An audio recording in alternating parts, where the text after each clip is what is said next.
Los miércoles en las ondas de Radio Abarán, Más allá de la garita. Un contacto con los abaraneros de fuera que llevan Abarán muy dentro. Presentado por José Simeón Carrasco.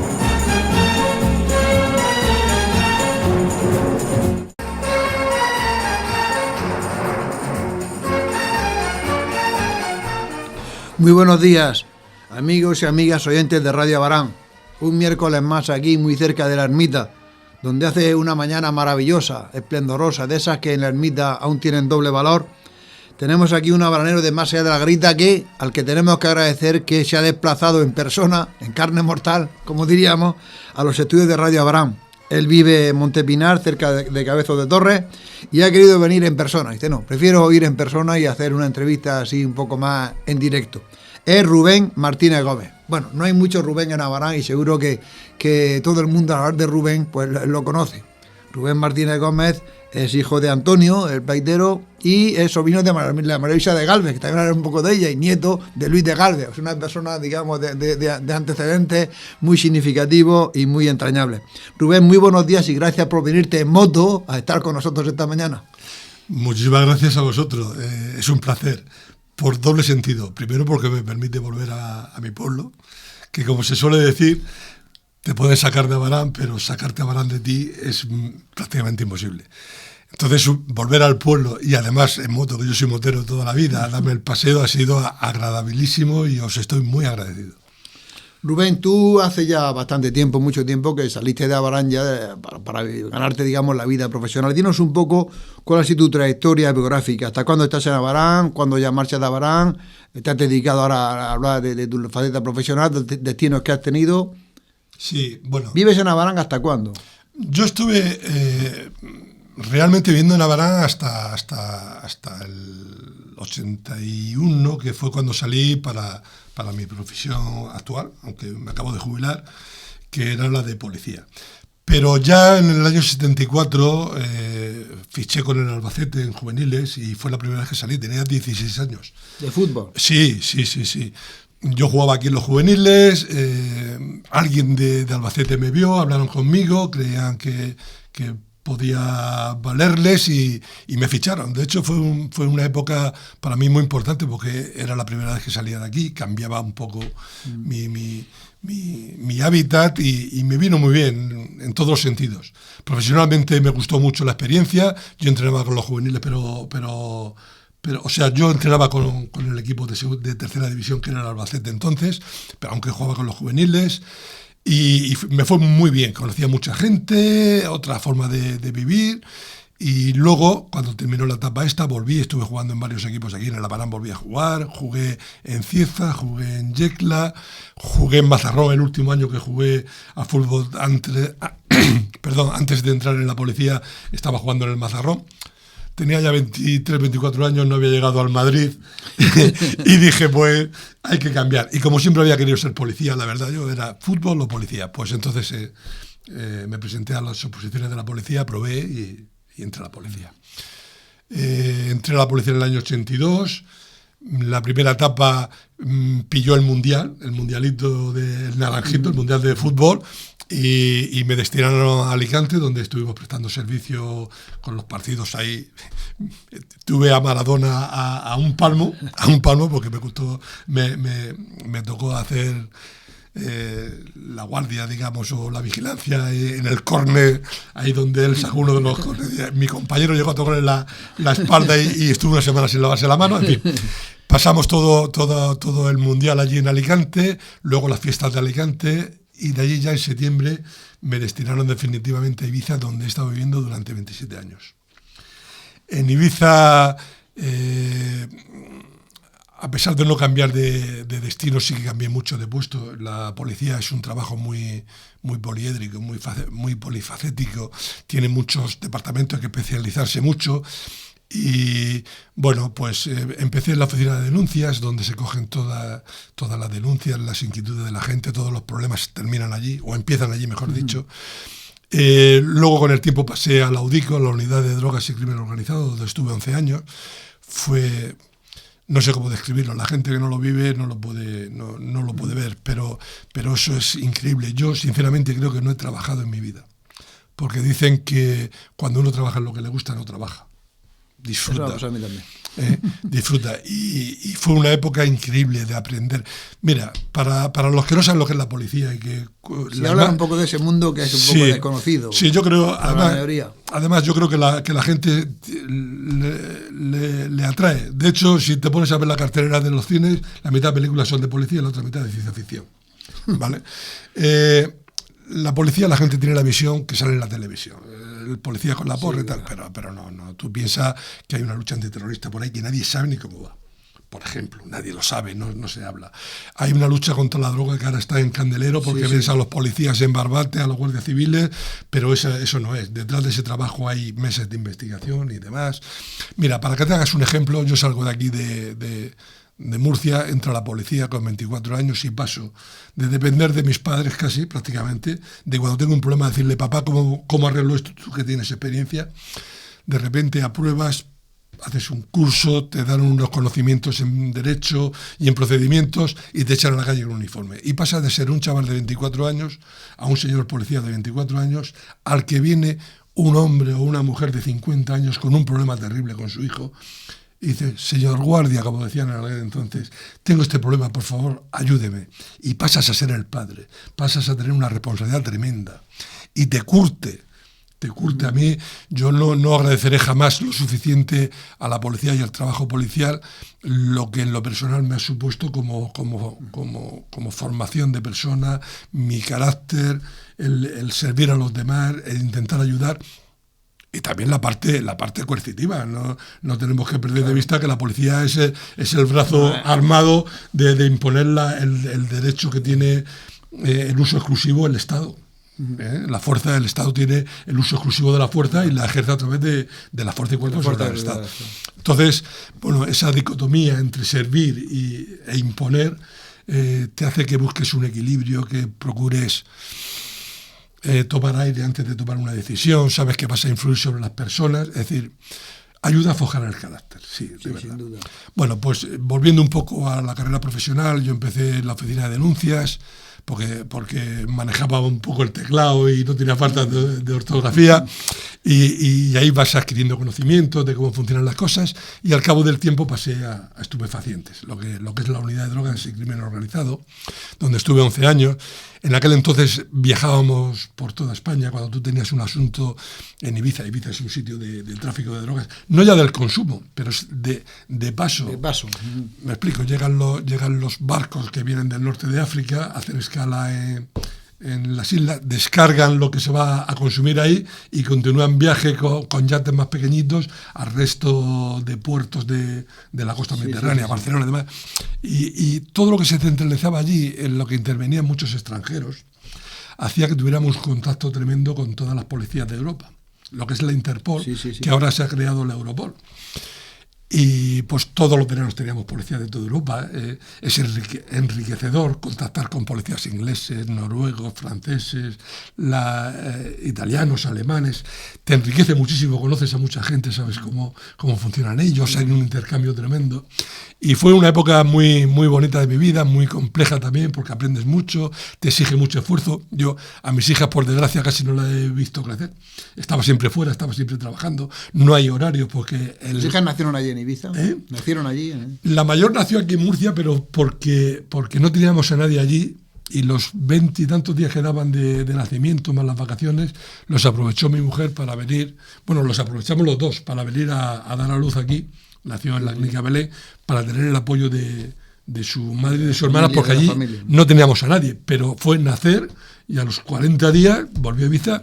Mi hija es ibicenca a todos los efectos, se ha educado en catalán, porque allí se impone el catalán. Mi otra hija también, es decir, son las dos ibicencas, son trilingües y ellas hablan perfectamente inglés, castellano y catalán, pero a nivel nativo. Y bueno, pues mi vida está allí. Yo tengo prácticamente más amigos allí que aquí. Tenía 2 viviendas, vendí una, me queda otra que todavía la conservo. tengo muchísimos amigos y cuando voy allí a Ibiza, sinceramente, con todo el cariño que tengo a Abraham, pero cuando llego allí me siento casi más en casa. Tienes dos patrias. Sí, tengo dos patrias, sí. La patria de nacimiento y la patria de adopción. De adopción. Después del tema de la droga, ¿en qué otro? Vale, en la policía los ascensos son muy, muy costosos en lo personal porque conllevan traslados. Mi mujer trabajaba en el hospital, eso era de enfermería, trabajaba en el hospital. Ascender yo suponía un traslado o rompes la unidad familiar durante bastante tiempo o la condenabas a perder. Con lo cual, mis ascensos tuve que supeditarlos a la situación familiar. Es decir, cuando yo estaba medianamente seguro de que podría obtener plaza en Ibiza, era cuando me presentaba a los ascensos. Yo he tenido que aprobar 4 posiciones, no una. La única manera de conseguir plaza allí no era ascender por antigüedad, era opositar a la plaza. A opositar a la plaza con medianas garantías, es decir, hincar codos, intentar sacar muy buenas notas en fin, y lo fui consiguiendo, pasé de policía a oficial, de oficial a subinspector, en fin, en uno de estos ascensos que me pilló en la UDICO, al ascender allí no había plazas de subinspector y entonces pasé al aeropuerto como jefe de uno de los turnos del aeropuerto de Ibiza, un aeropuerto internacional con decenas de vuelos diarios. En verano es una locura.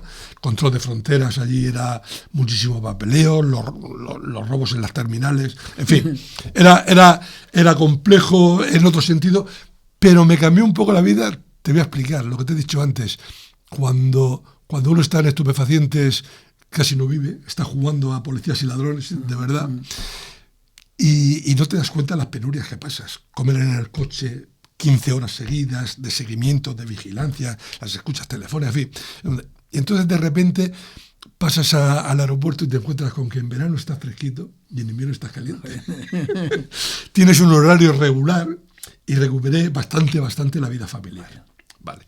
Hasta que pude volver porque el aeropuerto de Ibiza está a 8 kilómetros de la ciudad de Ibiza, está en otro término municipal. Entonces pude volver a la comisaría de Ibiza como jefe de la ODAC, de la Oficina de Denuncia y Atención al Ciudadano, y como coordinador de servicio.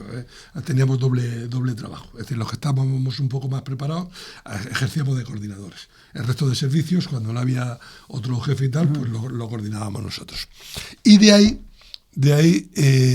en un momento determinado también, hay una plaza en Policía Científica y accedo a ella. Y fue otro cambio totalmente tremendo, porque nadie se puede imaginar lo exigente que es la Policía Científica. La palabra científico tiene un significado real. El método científico es aplicable a todos los sentidos. Todo lo que tú hagas, bueno, en estupefacientes igual. Tú cuando haces un atestado sigues el método científico para probar lo que haces y lo que dices. Y se somete a contradicción. Fiscales, abogados defensores, el juez instructor y muchísimas cosas llegan al Supremo. Yo he declarado varias veces en el Supremo y he tenido decenas de juicios en la Audiencia Nacional. O sea que no es broma. A ti todo lo que tú expongas, todo lo que tú digas, todas las pruebas que aportes se van a someter a contradicción, ¿vale?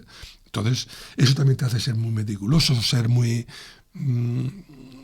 quisquilloso con lo que haces, con lo que dices, en la forma en que lo dices, en poder demostrarlo. Vale, eso aporta a tu esfera personal esa esfera, esa característica profesional que te hace ser de una forma un poco más bien, diciendo, pues cuando llegas a científica, eso se sublima. No te puedes imaginar a qué niveles se exige. ¿Puedo contar una anécdota? Sí, claro. Mira, el luctuoso hecho de las Torres Gemelas, ¿vale? Eso se investigó a nivel internacional. A nadie se le escapa. En los atentados de Madrid, de los 3 de Madrid, yo estaba haciendo uno de las decenas de cursos de policía. Los cursos de policía científica, tú para estar allí tienes que hacer decenas de cursos. Son cursos de 1 mes, 2 meses, que te tiras en Madrid con especialistas para un curso concreto. Uno de ellos, por ejemplo, cadáveres en situación extrema. Es decir, van desde auténticas momias, que puedas encontrar unos restos humanos y no sabes cuándo son, hay que datarlos, y a lo mejor son del siglo XVI, te los has encontrado. Sí. ¿Me entiendes? O incluso de antes. En Ibiza, por ejemplo, que hay restos arqueológicos desde los cartagineses, cuando encuentras huesos, tienes que mirar a ver si son de un cartaginés de hace 3.000 años o de uno que la han o tirado de uno que por el la... barranco. ¿Me entiendes? Es un ejemplo, ¿no? Entonces, hay muchísimos cursos de especialización. Dactiloscopia, balística, incendios. Cada curso de esos son 1 mes o 2 meses profundizando.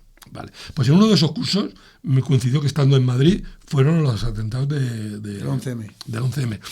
Y todos los que estábamos allí, como éramos todos de Policía Científica, colaboramos con la Comisaría General de Policía Científica para la identificación de los cadáveres. Yo estuve allí recogiendo la necroreseña, que se llama, a los cadáveres y demás, ayudando, porque habían decenas y decenas.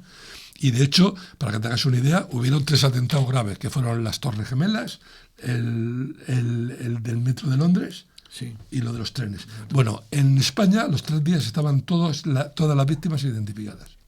En Londres todavía hay víctimas identificadas. Y en Estados Unidos todavía hay víctimas identificadas. Para que te hagas una idea. Bien, para que veas el nivel que hay en España. Bueno, pues una de las cosas que ocurrieron fue que de entre las huellas que se cogieron de todos los restos aquellos, como eso se distribuye a nivel internacional, pues nos llega a nosotros, a mí no. Estoy hablando porque en cursos posteriores nos lo comentaron nuestros expertos, nuestros profesores de la Comisaría General. Llega una solicitud del FBI diciendo de que una de las huellas que se han encontrado aquí están relacionadas con lo suyo, y nos mandan sus huellas, porque querían que se extraditara a uno de los detenidos. Sabes que fuimos los únicos en España que detuvieron a los autores de los atentados, donde murió un subinspector nuestro del GEO. ¿Recuerdas? Que se produjo la explosión cuando entraba. Sí. Bueno, pues uno de los detenidos, el FBI lo identificaba como uno de los que habían participado. Las Torres Gemelas. Sí. Y nos mandan sus pruebas, que son las huellas y demás. Esas pruebas, todo esto se hace por lo que se llama comisión rogatoria. Es decir, un juez de allí ruega a un juez de aquí que le preste ayuda. Y el juez a la policía judicial, que somos nosotros, porque la policía tiene 2 vertientes. La administrativa, depende del gobierno, del Ministerio del Interior, el secretario de Seguridad del Estado, y la otra es la que depende de los jueces y fiscales. ¿Vale? Entonces, en la vertiente judicial de la policía, el juez actúa a través nuestro, nos manda tal. Bien, cuando nos llegan las huellas, cuando digo nosotros me refiero a la policía, no a mí, ¿vale? La Comisaría General nuestra llegan 2 peritos expertos de los que tenemos de profesores, los mejores, y dice, con estas huellas nosotros no podemos decir que son de este señor. No decimos que no sea, pero no podemos decirlo. Nosotros tenemos unos parámetros de calidad, de responsabilidad, que no son los que tiene la policía estadounidense. Allí a los americanos, al FBI, le salen 5 puntos de coincidencia o 6 y la dan por buena. Sí. Nosotros exigimos 12 puntos y ninguna de semejanza. Es decir, no puede haber nada que no sea semejante. Parecido, ¿vale? Y tiene que haber 12 puntos de coincidencia. Y ellos, con 4 o 5 puntos que coincidan, lo dan por bueno. Entonces, no decimos que no sea, pero no podemos decir que sea. Bueno, se montó una internacional, porque todas las policías estaban implicadas, desde Alemania, donde residían los terroristas, Francia, que también tenía detenidos, Reino Unido, los americanos, Países Bajos. Bueno, aquello fue una aluvión de críticas, pero ¿cómo os atrevéis a hacerla contra el FBI? El FBI a los 4 días, digo 4 días, al poco tiempo, un par de meses después, aparece el verdadero dueño de la huella del FBI, y era totalmente, no era el que teníamos nosotros, que decía.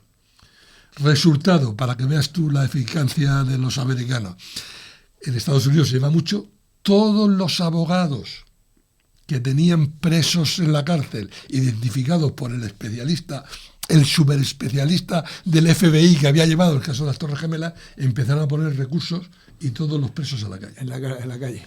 Cientos y cientos de presos en Estados Unidos en la calle, que eso no sale en los telediarios.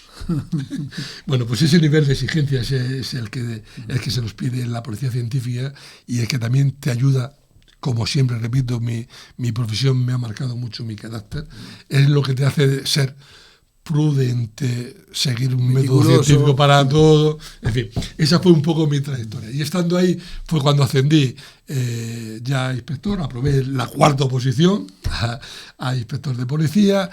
Son 2 años, uno lo hace estando allí en casa liberado, porque tienes que estudiar muchísimo, son muchísimas horas, ya te digo, 2 cursos enteros, y el segundo año en Ávila, otro año en Ávila allí también. Y entonces ya mi mujer ya había pedido que nos trasladáramos aquí a Murcia, porque ella quería estar con su familia muchos años allí, y pedí aquí a Murcia, y cuando llegué aquí he estado pues 16 años, creo. Vine en el 2008, hasta el año pasado que me jubilé, 16 años de coordinador de servicios. El trabajo de coordinador de servicios es un poco el cajón desastre, tiene que ser un poco especialista en todo. Pasas de la especialización propia de los destinos donde está, te especializas en tema de drogas, o te especializas en tema de tráfico de vehículos, o en el tráfico de personas, la UCNIF y tal, o te especializas en policía científica, o te especializas en lo que sea. Y sin embargo, cuando llegas a coordinador, se valora bastante la experiencia, el haber pasado por muchos sitios, porque tienes que saber de todo un poco, ¿no? Y es un trabajo también, para mí ha sido gratificante, porque me ha permitido, cuando me piden ayuda los compañeros, los subordinados, no me gusta decir la palabra subordinado porque sí que están subordinados a lo que yo disponga, pero son compañeros. Me ha servido mucho porque a la vez que los orientas, me sale la vena didáctica y me gustaba enseñarle. Mira, hazlo así, pero no simplemente hazlo así porque lo digo yo, mira, porque te puedes encontrar luego que cuando vas a juicio te puede ocurrir esto, te van a decir lo otro. La experiencia que te he dicho de cientos de juicios, de cientos de contrainterrogatorios que te hacen los abogados y demás, de leer sentencias, de ver lo que le interesa al juez o no le interesa, vas definiendo lo que es importante o no es importante. Y esa vena didáctica que me sale, que es propia de tal, pues era muy gratificante coger y decirle a un compañero, mira, haz esto. Y luego ver que te lo agradece. A mí, más que por méritos por la antigüedad, esto sí que te lo dan, suelen dar por la antigüedad o por la trayectoria, las famosas medallas estas policiales que da, al mérito policial y tal, que tengo todas las que se suelen dar, menos la roja, que no la quiero, por 2 cosas, porque o estás muerto o es inmerecida. Así de claro. O estás muerto o es inmerecida. ¿Vale? Pues salvo esas las tengo todas.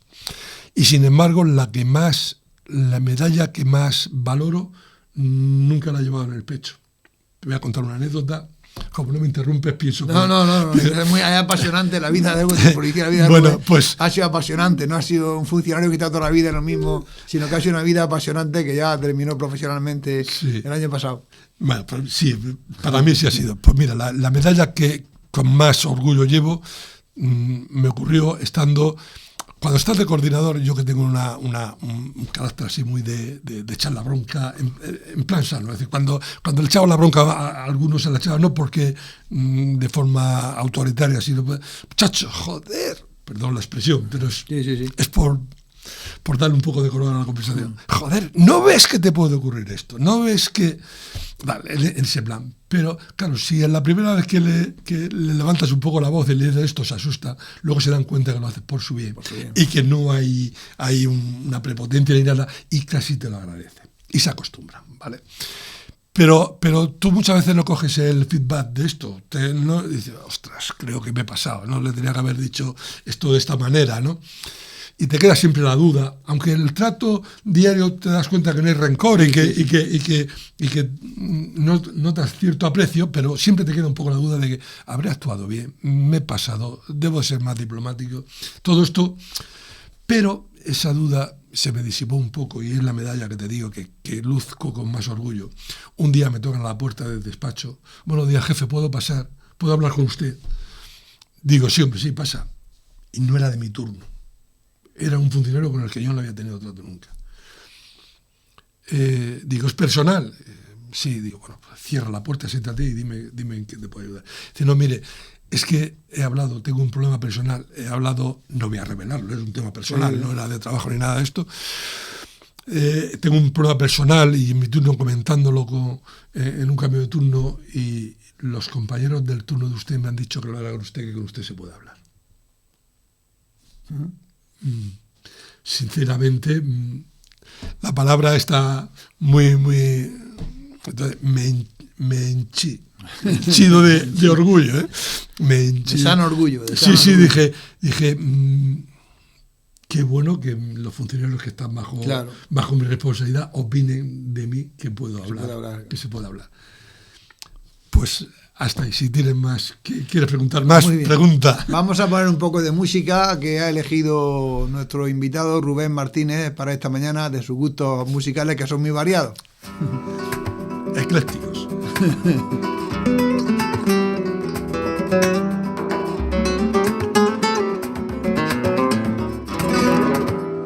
Cuando al vuelo tu capote pinta Verónica al trote del toro en el redote, parece la maestra una academia de danza, cortijo de cuando la rúa del toro pinta el traje grana y oro como ensartando un clavel. Y en tus brazos soñadores, alfileres de colores, ole, ole, ole. Y uno le quiere, no sé, hay que ir como un de canastero, se mece tu cuerpo entero, mientras que pasa el... Bueno, va a explicar Rubén cuál es la canción que ha seleccionado él entre su preferida. ¿Quién está cantando y qué es lo que canta? Sí, esa es una canción de Miguel Poveda, que también me encanta. Es muy, cuando digo muy nuestro, es que da un poco de pudor hablar de nuestro y que sea algo que no es de Abarán, pero es que no siempre lo nuestro es lo mejor. Y esto por lo menos es español. Miguel Poveda me encanta como sus canciones y demás. Y esta es una versión que hace con Diego Carrasco, tiene varios Emmy, es un artista como la copa de un pino. Y esta canción es que yo la adoro porque son todo metáforas, todo metáforas. La oyes y te das cuenta de la riqueza del lenguaje español, del castellano, del cual hay 300 y pico mil palabras y no usamos más de 500 o 600, es una pena. Que la falta de vocabulario que hay hoy en día, y cuando oyes esta canción, que son todo metáforas, la poesía pura que destila, pues a mí me enerva, a mí me saca lo mejor que hay en mí, me inspira, me encanta. Vamos a volver ya hemos hablado de la madurez, la jubilación, vamos a la adolescencia, a esa etapa en la que aún Rubén no ha empezado su actividad profesional y antes de irse incluso al Albacete. Y yo te empezaré a preguntar, pues, siempre has sido una persona muy ligada al deporte, aparte de tu labor profesional, estás muy ligada, pues también tu padre era portero, era deportista.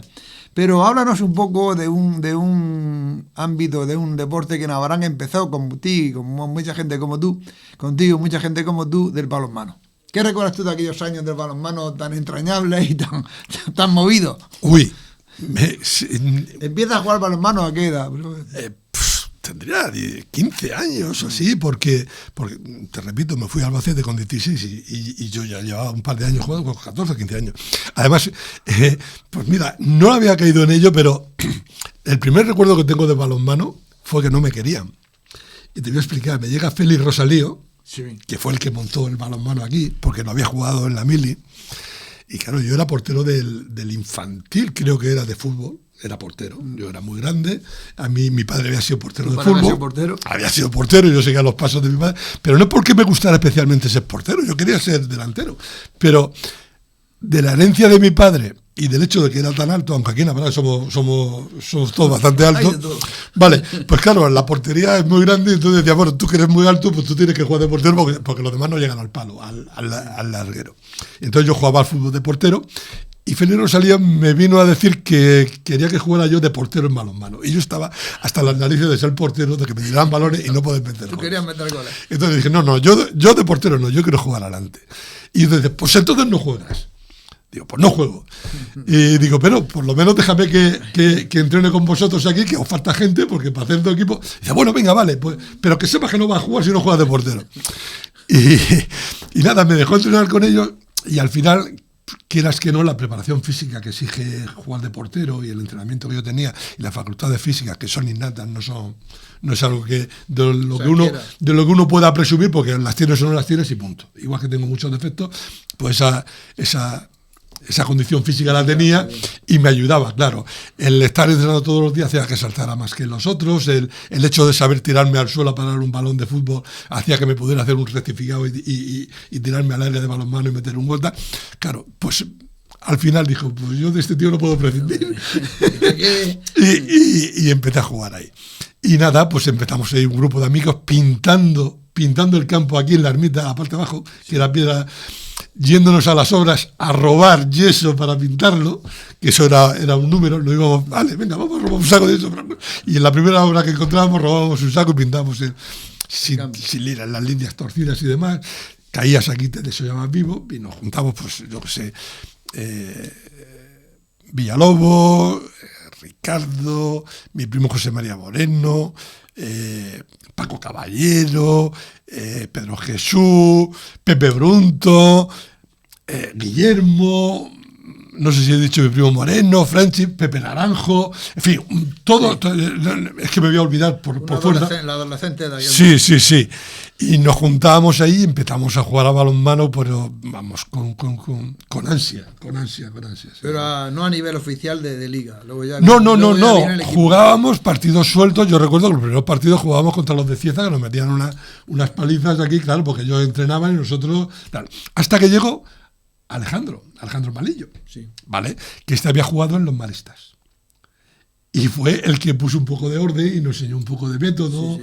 Jugadas y demás, porque Félix Rosalía había jugado a balonmano, pero no su nivel no era. Entonces ya empezamos a ser un poco un equipo. Y nos federamos. Sí. Entonces ya empezamos a competir. El primero, yo no recuerdo muy bien. Lo tengo muy nebuloso, porque era más la emoción de estar con los amigos, de competir, de las cervezas de antes y las cervezas... Estamos en los años 70. Sí, estamos en los años 70, claro, en el 72-73. Sí. 72-73.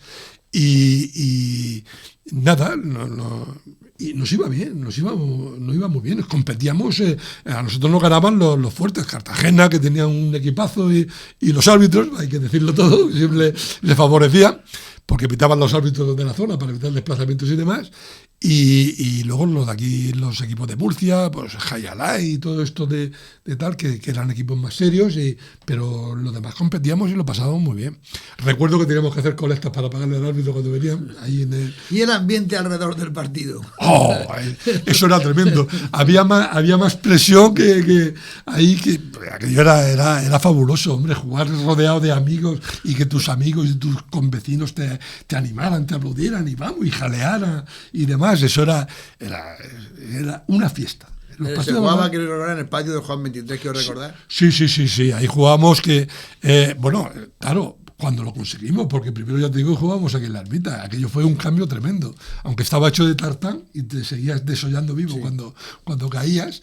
Pero sí, fue un cambio muy, muy bonito. La gente se subía a los pasillos que estaban en alto, si lo recuerdas, alrededor de la pista.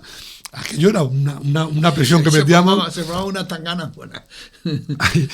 Aún recuerdo, mira, volviendo, mezclando un poco con lo del trabajo, cuando me estiraron aquí a Ibiza, cómo tengo la mente, cuando me estiraron aquí a Murcia.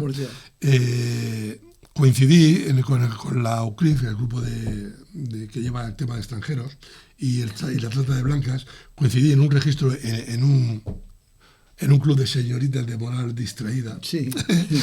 En un registro, el abogado del dueño, no sé cómo salió, mientras que esperábamos una orden judicial, no sé cómo salió el tema, salió. No te sé explicar cómo salió el tema de Abarán y tal. Uy, si yo jugaba balonmano contra aquellos que eran unos brutos, unos salvajes. Digo, no me digas, pues yo era uno de esos brutos y tal. No voy a entrar en detalles, pero al final fue muy gracioso porque nos recordaba como una banda de indios. Como los indios del oeste que atacaban emplumados.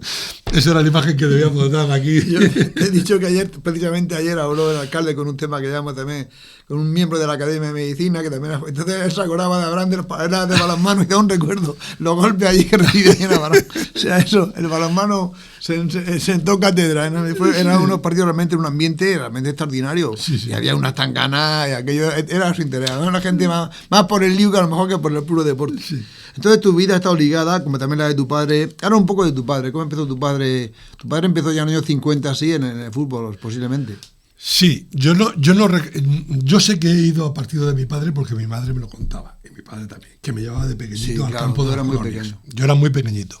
Entonces sé que he ido al fútbol, pero no lo recuerdo. Tendría 2, 3, 4 años como mucho. Y yo soy de los que recuerdan cosas de 3 o 4 años. Yo recuerdo haber ido con mi padre en el camión con 5 o 6 años. Pero no recuerdo haberlo visto. Pero sí que recuerdo muchas fotografías de él, la típica fotografía del portero de entonces, con el jersey de lana y las rodilleras. Yo creo que lo jugó en tercera división, incluso, no quiero recordar. Yo creo que sí. No sé. Él jugó en los años 50 y tanto cuando jugó él. Sí, yo nací en el 58 y todavía jugaba. Sí. Bien, pues entonces es una afición deportiva al balonmano, al fútbol, que Rubén hereda de su padre. Pero junto a su padre, en el ambiente familiar, hay otras personas, digamos, bastante entrañables. Y vamos a hablar un poco, tú conoces también a Luis, la figura de Luis de Galvez, tu abuelo materno. Era una persona muy, muy típica, muy entrañable en Abarán, en muchas, por ejemplo en la Virgen, ahora que estamos en Semana Santa, en los Santos Médicos. Hay muchísimas fotografías donde siempre tu abuelo está al lado del trono de la Virgen y de los Santos Médicos. Sí.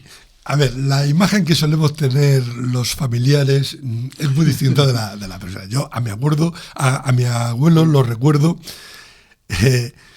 como la típica figura esta algo distante, que impone el respeto. Sí.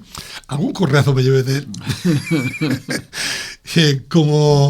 Y que contribuye a que tengas una buena educación, ¿sabes? Mi abuelo era un personaje, te repito, que yo recuerdo, que era prácticamente misión imposible sacarle un duro. Cuando llegabas, abuelo, dame un duro. Nada. Entonces recurría a irme al bar del Galo, donde iba a jugar al dominó, y ahí delante de la gente, entonces daba vergüenza no darme el duro. Y cuando llegaba a casa era cuando me correspondía el correazo, por haberle pedido dinero. Y lo de la Virgen que dices, sí. En Semana Santa yo recuerdo que siempre se ponía la túnica negra de la Virgen, es el último paso que sale, y él iba allí. Y recuerdo una anécdota del último año que salió, que a partir de ahí empezó a salir mi tío Pedrito, porque ya decían los compañeros de la hermandad, decían, por favor, que está muy mayor, porque en vez de ayudar lo que hacía era colocarse. Y era el que siempre tiraba del manto de la Virgen con el día para el manto de luto, para que saliera el manto de oro y salieran las palomas. Era siempre el que se encargaba de ello. Y sí, siempre. Y la túnica, yo recuerdo ir al armario que tenía mis abuelos y mi tía ahí en la casa de mis abuelos, abrías para buscar algo y estaba la túnica ahí de la hermandad de la Virgen. Sí. Era un hombre. Ahí recuerdo que con todo lo serio que era, la faceta humorística que de niños no pillamos, pero que luego te das cuenta. Era un hombre que a la 1 exacta se sentaba en la mesa y empezaba María, la comida. Y mi abuela se endemoniaba. Espérate que estoy terminando y tal. Y entonces sacaba su reloj Omega, que lo tengo yo, que no funciona, pero lo tengo yo como recuerdo de mi abuelo, que tendrá el reloj 100 y pico de años. Se miraba el reloj y cogía la cuchara y empezaba en el plato. Quiero comer. Y mi abuela se subía por las paredes. Una ternura me da acordarme ahora de pensar que una figura tan lejana y tan autoritaria tuviera esa faceta. A mí ahora como adulto me da una ternura que ya entonces no valoraba. Sí, mi abuelo sí era. Y si tu abuelo era entrañable y especial, tu tía María Luisa de Galvez no era tampoco una persona estándar. Mi tía María Luisa ha sido, yo desgraciadamente sabes que mi madre murió muy joven, ella con 51 años y sufriendo muchísimo. A mí me pilló recién terminado el servicio militar, mi hermano estaba en la mili. En ese momento fue como la muerte de todas las madres, fue muy, muy dramática. Y mi tía siempre ha tenido, tengo que decirlo, o sea, siempre ha tenido adoración por mí. Yo era su primer sobrino, era mi madrina, me he criado con ella porque mi madre trabajaba, yo estuve de pequeño, pasé todas las enfermedades habidas y por haber. Sarampión, el tifus, las payolas, las paperas, todo. Y las pasaba allí con ella. Sabes que ella cosía, tal, y ahí tenía, y me criaba entre ella y las 3 o 4 mujeres que siempre tenían que le ayudaban a coser y demás, y me criaba con ella. Tal. Y desde que murió mi madre, pues ella ha sido mi madre. No en función, porque pero yo la adopté como madre y ella me adoptó a mí como hijo. Así de claro. Y el cariño que yo siempre he tenido por ella es inimaginable, o solo si lo comparas con el de una madre. Sí. Hasta que la pobre, pues ya sabes que últimamente se cayó varias veces. Sí, se cayó varias veces, sí. pero siempre con la reliquia de los santos médicos la reliquia la cuidaban, según ella. Es gente entrañable. Tú cuando vienes por Abarán, Rubén, ¿qué visita? ¿Qué paisaje un poco? Yo sé que tú eres una persona que le gusta el deporte. ¿Qué paisaje te gusta recorrer así de Abarán que te gusta? Mira, yo soy una persona muy de percepciones, más que de recuerdos. Yo mis recuerdos no los concibo como tales. Mis recuerdos los concibo como sensaciones. Es decir, lo que más me impacta, lo que más me emociona. Uh-huh. No un recuerdo particular, sino una emoción particular. Entonces, la ermita, ni el Cañón del Colorado, ni la muralla china, ni las cataratas de Iguazú, nada incomparable para mí a la ermita. ¿Por qué? Porque ninguno de esos monumentos puede ser asociado a mis recuerdos y a mis sensaciones como en la ermita. Yo me he criado en la ermita. Uh-huh. Leía la biblioteca, la de arriba, la infantil, donde yo empecé a leer Asterix y Obelix, donde yo empecé a leer a Tintín. En esa biblioteca, pero luego estaba el kiosco, la ermita, el pino grande que había entre el kiosco y la ermita, y había un banco. Ahí yo leía las novelas de Marcial Lafont de Estefanía que mi padre leía. Ahí me habitué a leer. Las tardes de verano o las mañanas cuando no tenía nada que hacer en pleno verano, que todo el mundo estaba por ahí y yo estaba en la casa, me subía y no había nadie en la ermita, el silencio, los grillos. Las mañanas de la ermita son una maravilla. Sí, no haber nadie allí, los grillos y estar leyendo. Eso es insuperable. La jaminera, la dama de noche. Sí, mira, he hecho mucho de menos el acceso que había por detrás. Sí, por esta calle, que ahí había unas jazmineras que olían muy bien, y yo me sentaba ahí, yo lo recuerdo, también era otro de mis sitios favoritos para leer, porque estaba un poquito más fresco que en el otro banco, eso lo recuerdo mucho también. Y el Jarral, donde yo me iba con mi amigo Eudimio, en la cafetería del Paso, en fin, la vista desde la Sierra del Oro, desde el santuario. Uh-huh. Y recuerdo que la gente no... Es decir, pues como estás fuera, recuerdas cosas que la gente da por hecho y no habla. Pues yo recuerdo que cuando entraba detrás... Porque yo sí que soy de la Garita. Yo nací en la calle Colón, en el Camino Nuevo, pero con 15 años mis padres hicieron la casa y la Garita, y yo viví en la Garita hasta que me fui. Bien, pues yo recuerdo cuando bajaba de la Garita para la Era, estaba la placa que ponía Villa de Abarán. Y sigue estando. Sigue estando. No me he dado cuenta al bajar, porque iba pendiente. Vamos a ver si hacemos que no se pierda, porque con el transformador, pero esa placa sigue estando. Villa de Abarán. La gente no capta que la denominación de pueblo a villa, hay una diferencia, pues vale, pues somos villa, ¿no? Sí. Y el lema del escudo, vive siempre la paz del valle. Yo esa paz del valle, o sea, a mí cuando estaba en la ermita, o cuando vuelvo aquí a la ermita y me siento solo, o cuando subo al santuario, esa tranquilidad, esa inmersión en mis recuerdos, más que en los recuerdos, lo que te he dicho, en esas sensaciones. Me traen siempre, indefectiblemente, el lema. Vive siempre la paz del valle, porque me siento en paz. Lo que te he dicho al principio, me pueden sacar de Abarán, pero sacar de Abarán de mí, esas sensaciones no me las saca. Muy bien, extraordinario el último mensaje que nos deja nuestro amigo Rubén esta mañana, con el que hemos estado hablando, digamos, en La Gloria hemos visto cosas interesantes de su vida profesional, las sensaciones también personales, más familiares, íntimas, y yo creo que ha sido una mañana, ha merecido la pena el viaje que has echado en moto desde tu casa hasta aquí. Ya te digo que sí, porque ahora cuando termine me subiré un ratito a la ermita a disfrutar de esos minutos Sí, ha merecido mucho la pena. Bueno, Rubén, un último mensaje a tantos amigos que tienen a Abarán y te agradecemos de nuevo que hayas estado aquí con nosotros. El último mensaje es que los quiero a todos, aunque tengo que advertirles. Me surge siempre el tremendo castigo de que muchas veces llega gente que me reconoce, que me saluda y me quedo en blanco porque no me acuerdo. Porque me es imposible, me fui muy joven, la gente se acuerda de uno que se va, pero el uno que se va es imposible recordar a los muchísimos que se quedan. Así que por adelantado, perdón. Muchísimas gracias, Rubén, por haber estado esta mañana con nosotros aquí muy cerca de la ermita. Hasta una próxima ocasión que nos veamos aquí otra vez. Gracias a vosotros. Un saludo para todos.